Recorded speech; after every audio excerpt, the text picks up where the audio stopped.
Guys বহু বছর পর আমাদের বাঁশখালী ইকো পার্ক চলে আসলাম। আমাদের প্রবাসী বন্ধু মিনহাজ কিং, ওর থেকে আমাদের ইকো পার্ক কেমন লাগতেছে একটু বর্ণনা দিবে। আলহামদুলিল্লাহ, আসার পর দেখতেছি আলহামদুলিল্লাহ, আমি আসার পর যতটুকু সৌন্দর্য দেখছি আলহামদুলিল্লাহ আগের চাইতে অনেক পরিবর্তন হয়েছে আমাদের ইকো পার্ক। আলহামদুলিল্লাহ, সবাইকে আমি জানাবো, সবাই আসবেন, অবশ্যই ঘুরে যাবেন।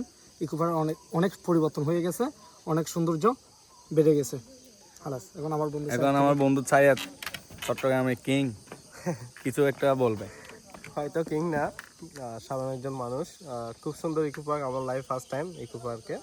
সো অনেক বিউটিফুল। আমরা কিন্তু অনেক পর্যটক বিভিন্ন জায়গায় যাই, এত সুন্দর একটা কিন্তু জায়গা, প্লেস আমি আগে কখনো দেখি নাই। অনেক সুন্দর একটা প্লেস কিন্তু, এবং সেখানে আমরা যেটা প্লেসটা, যে গ্যাভিংটা, এবং এই যেমন এটা হচ্ছে দুরন্ত ব্রিজ আমরা যেটা দেখতেছি আমাদের ব্যাকগ্রাউন্ডে বা পিছনে, এটা কিন্তু অসাধারণ একটা ফিলিংস আমাদের জন্য। সো ধন্যবাদ সবাইকে, অবশ্যই সবাই আসবেন। আর আমরা আপনাদের জন্য নতুন নতুন আরও অনেকগুলো ট্যুরিস্ট প্লেস দিব যেগুলো আপনারা জানেন না। ইনশাআল্লাহ আপনারা এই বিষয়ে জেনে অবশ্যই ঘুরে যেতে পারবেন। অনেক নতুন প্লেস আছে কিন্তু এখন আমরা অনেকে জানি না। চট্টগ্রামে অনেকে থাকি, দূর থেকে আসি, অনেকে কিন্তু থাকি। ওকে, ধন্যবাদ। নেক্সট ভিডিওতে আবার দেখা হবে ইনশাআল্লাহ। আমাদের সাথে থাকবেন ইনশাআল্লাহ, আমাদের চ্যানেলে চোখ রাখুন, ইনশাআল্লাহ ভালো কিছু পাবেন অবশ্যই। ওকে।